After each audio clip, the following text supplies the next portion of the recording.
It would mean the Pats are back from the dead, and they were dead last year. That game in Buffalo, that was a public execution on national television, the biggest ass-whooping of Bill Belichick's career. Let's take a look at it.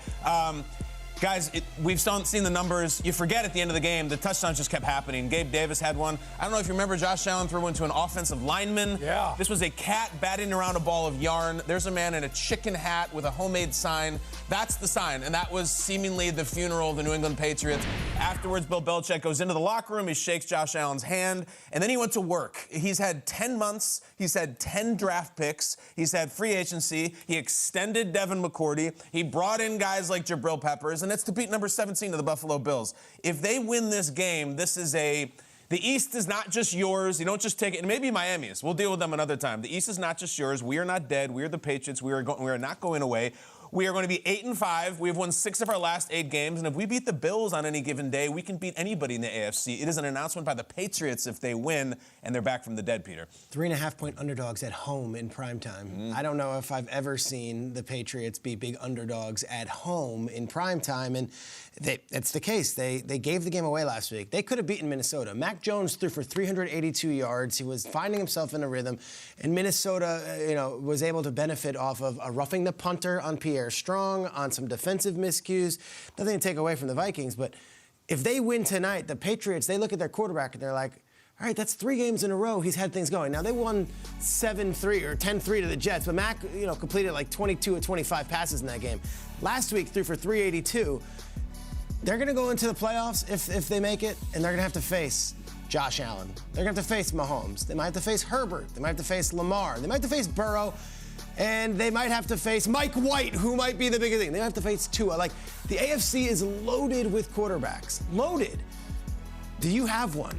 To me, if they win tonight, it's a statement that, hey, I can hang with Josh Allen. Your game was spot on. They blew him out. They also blew him out at the end of the regular season last year. Are you allowed to hype Mac Jones, or you can only talk about Josh Allen in this game? That's is the that thing. The way it works? I just want to be like, hey, there's another quarterback involved. Is that true? You can do that? I also had this other wrinkle. There was a story, and it's an unsubstantiated story. What? That, hey, Brady's a free agent at the end of the season. Oh, yeah. Is there a way? Oh, my gosh. Don't I've heard. Yeah. I'm laughing. Brady's a free agent. We know he, was supposed to retire, but okay, if they miss the playoffs, the Bucs, or they don't fulfill, is there a world where it's that's out there in New England right now. Mac might not be hearing that, but that's out there, and it's on the talk radio, and it's hovering. Shut that up. Silence that. There's an army of Mac Jones supporters in that New England area. Give them some fodder. Give them some reason to fight back and say, no. We're not going back down to Brady. We're good right here with what we got for the future. Mac Jones, go have yourself a game. Make a statement. You're the man. Yeah, I'm with you. I was ready to go Mac Jones. If he gets the win, it silences all the Bailey Zappi hour. I think that's long silent. Yeah. And here you are talking about second marriages with Brady. Talk about back from the dead. That was pretty deep right there, Shregs. I think when you look at this Patriots team, if they win this football game, I think what it means is that they found a way to shut down Josh Allen and Diggs. I mean, that's really the only way you're going to beat these guys. You just talked about that game last year. Yeah. It was a perfect passer rating for Josh Allen. I mean, he carved him up, diced him up. So that means Devin McCourty has a monster game, right? That means this defense finds a way to go through all that film and look, hey, we've got to find a way to shut this down. But I also think defensively, this means Matt Judon had a huge game. Definitely. If the Patriots win this game tonight, all right, Matt Judon takes over this game and shuts down Josh Allen. Keep in mind this, there's no Deion Dawkins, the left tackle for the Buffalo Bills. Right. He's out. He's not playing. So if you're Matt Judon, you're definitely licking your chops. If the Patriots beat the Bills tonight, obviously the Patriots figured something out over the last 12 months, 12 weeks, 12 days. They're coming into their own. But that would mean the Bills lost, and I would say, what the hell is going on up in Buffalo? Because that would mean that the Bills, up until 2/3 of the way through the season, they haven't won a game within the division. What? This team, the Buffalo Bills, that we put on a pedestal, everybody did back in May, back in June, July, August. This team has been riding high. Their predictions were off the charts to send this team to the Super Bowl, and you look at this divisional standing, that would be an 0-3 next to the Buffalo Bills. Unheard of. A sweep. A first-time-around sweep by the teams within the division. And Kyle likes to play this game in the NFC South with the quarterbacks and who is really going to beat Tom Brady. Sure. It's kind of a laughable graphic, but let's pull him up because Josh Allen, he is the guy. He is fantastic. But you're telling me that all 3 of these other guys are going to beat this guy 3 times around, the first time around in the division? Tua Tagovailoa, understood. MVP caliber season. Mac Jones, He's got to figure it out, as Peter mentioned. Mike White, are you going to face the Bills again? Are you going to be Mike White of the New York Jets and do something that Zach Wilson already did and beat the Bills?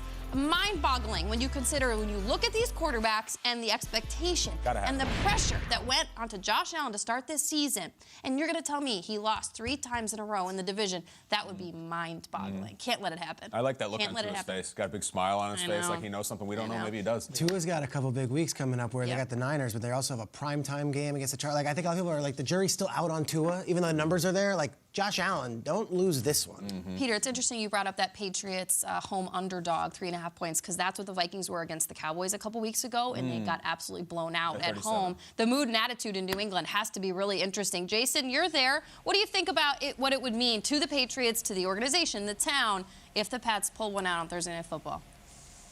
Yeah, I'm right with Peter. It's going to mean a lot for Mac Jones because I don't think New England goes in this game and just shuts down Josh Allen. When you look at Allen's play throughout the season, he's the only one who can shut down Josh Allen if there are a few mistakes made. And I don't really see that happen. I see him having a good game. I think for New England to win this game and to hang is going to be up to Mac Jones and the offensive side of the ball. You look at the games or the current history, since 2020, those last 5 meetings, the Patriots have only averaged 16 points a game. So I know Josh Allen is killing them, but they haven't been able to do much on the offensive side of the ball. And Peter alluded to it. Since that bye week where Mac went back and took a look at every single snap, he's been better. They didn't put the points up versus the Jets, but he played well. Only had about 6 incompletions in that game, threw for almost 250 yards. So he's doing this thing that he has to do versus Minnesota, 382 yards and 2 touchdowns. He was balling, but it was all the other miscues that stopped him. So I think for New England to win this game, if they do, it's going to be because Mac Jones was able to step up and they were able to put points on the board to hang in there with the Buffalo Bills.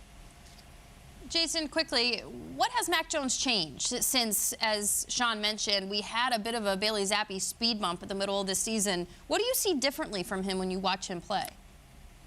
Quick decisions. When you're watching them, especially that Jets game, they were spreading the formations out, and when they were going to drop back pass, Mac was getting the ball in his hands and knowing exactly where he wanted to go. They would get in formations, get in tight, and be able to run the ball downhill, but then also go play action off that. So I think it's been able to open the offense up for him, and it's been easy progressions. All right, play action, I'm looking down the field, it's not there, I'm checking it down to Ramondre Stevenson, and they're able to get rolling on offense. Cool. Jason McCourty, once again, up in New England to call the game on Westwood One Radio tonight and to watch something historic happen within his family. Of course, Devin McCourty starting his 200th game for the Patriots. If the Patriots win, good luck getting out of there tonight. Hey, no, he can just sleep in that little TV booth. We'll talk to him again in the morning. I'll just stay in Foxborough. Thank you, Jason.